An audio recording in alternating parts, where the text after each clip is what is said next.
네, 이번 인사에서 가장 눈에 띄는 건요. 소위 청와대와 여권 핵심 인사들에 대한 수사를 지휘했거나 또는 현재 지휘하고 있는 차장 검사가 모두 교체됐다는 점입니다.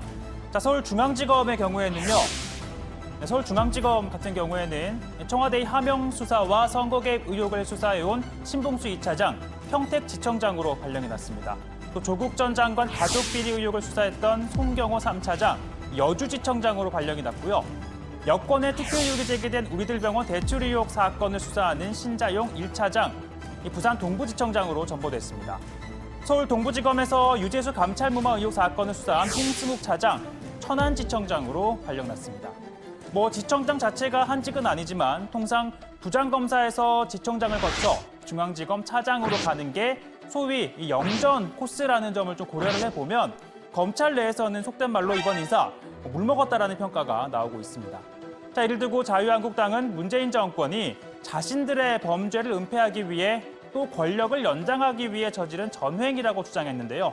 독재 정권에서도 벌어지지 않을 인사 폭거라고 비판했습니다. 문재인 정권은 완장을 찬 정권입니다. 완장 찬 추미애의 검사들을 통해서 결국 친문 세력과 문재인 정권에 대해서는 그 어떤 범죄를 저질러도 수사하지 못하도록 확실한 방법을 지금 만들어 가고 있습니다. 네, 이 같은 주장이 나올 것을 예상이나 한 듯 법무부는 이례적으로 관련 입장을 먼저 밝혔습니다. 그 입장, 오해라는 건데요. 검찰개혁과 직제 개편에 따라 직접 수사부서를 축소 또 조정하고 공판 중심주의를 강화하기 위해 형사부와 공판부를 확대한 것이라고 밝혔습니다. 무엇보다 현안 사건 수사팀은 대부분 유임됐다라고 강조했는데요. 자, 실제 수사를 담당하는 부장검사들은 건들지 않았다는 겁니다. 사실일까요? 한번 보면요.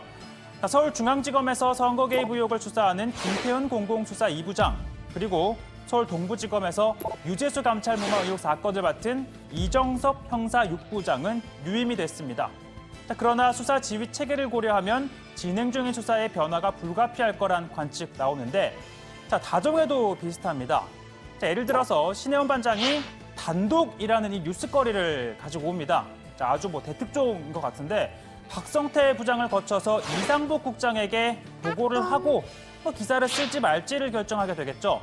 그런데 이 과정에서 박 부장, 이거 기사가 안 된다, 오보 같다, 피해를 하면 국장에겐 올릴 수조차가 없어지는 겁니다.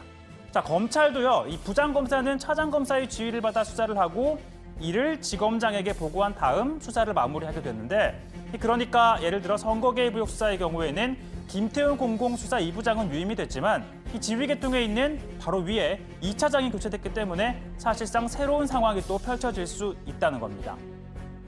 사실 교체된 서울중앙지검 차장검사 모두 윤석열 총장의 측근으로 불리는데요. 윤석열 지검장 시절 특수부장으로 일했고 또 함께 국정농단 특검팀에서 수사했던 인사들입니다. 여기에다가 윤 총장의 최측근인 양석조 대검 선임연구관, 최근 상가집 충돌 당사자죠. 추미애 장관과 민주당이 주사에 가까운 추태로 모욕하는 행패를 부린 것입니다. 이렇게 규정을 했던 바로 그 인물입니다. 양 연구관, 국정농단 특검팀에 파견이 돼서 이 문학의 블랙리스트 의혹을 수사했고 서울중앙지검 특수 3부장 땐 이명박, 박근혜 정부 국정원 특활비, 그리고 양승태 사법농단 수사를 주도했던 인물입니다. 또 지난해부터 대검 반부패 강력부 선임연구관을 맡았죠. 그러니까 윤석열이 가는 곳에 늘 함께 있었던 인물인 겁니다. 반부패 강력부 선임연구관은 과거 대검 수사기획관으로 이 검사장 승진 코스로 꼽혔는데 이번 인사에서 대전고검 검사로 발령이 났습니다. 사실 고검 검사 해석의 여지 없이 한직으로 불리는데요. 윤석열 총장이 과거 국정원 댓글 수사 이후 징계를 받고 발령 난 곳 역시 고검이었습니다. 민주당도 당시 이를 좌천이라고 표현했었죠. 저는 윤석열 검찰총장과 사법연수원 동기입니다. 윤석열 검찰총장이 국정원 댓글 사건 수사팀장으로서 당시 황교안 법무부 장관의 의사와 의지를 뿌리치고 효력이 없는 수사를 진행했습니다. 그리고 그는 대구 고검으로 좌천됐습니다. 한 번의 좌천에 그치지 않고 대전 고검으로 제2차 좌천을 당했습니다.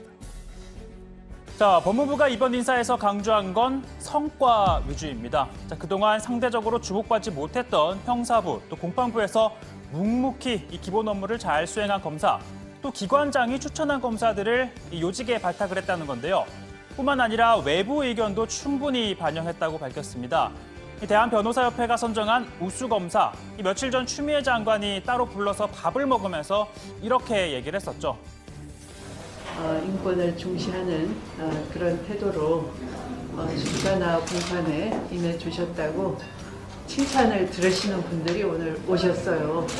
지금 인사를 앞두고 있어서 혹시 그것 때문에 강요에 의해서 오신 분들 있으면 네, 나가셔도 좋습니다. 하셔도 제가 전혀 불이익을 드리지 않을 테니까. 자, 만일 이 자리를 나갔더라도 같은 결과가 나왔을지는 알 수 없지만 법무부는 변협으로부터 좋은 평가를 받은 검사의 경우에는 희망하는 근무 지역을 적극적으로 반영을 해서 또 우대를 했다라고 밝혔습니다. 그리고 또 다른 이번 인사의 메시지, 여성인데요. 자, 조직을 감시하고 개혁을 추진하는 법무부와 이 대검의 주요 보직에 여성 검사를 대거 배치한 겁니다. 자, 박은정 검사 법무부 검찰 감찰 담당관 같고요. 박지영 여주지청장 대검 검찰개혁 추진단 팀장을 맡게 됐습니다. 자, 무엇보다 눈에 띄는 인물, 이 미투 운동을 촉발했던 서지영 검사인데요. 자, 법무부에 배치를 해서 법무부 법무검찰 조직 문화 개선 및 양성평등 관련 업무를 맡기겠다라고 밝혔습니다.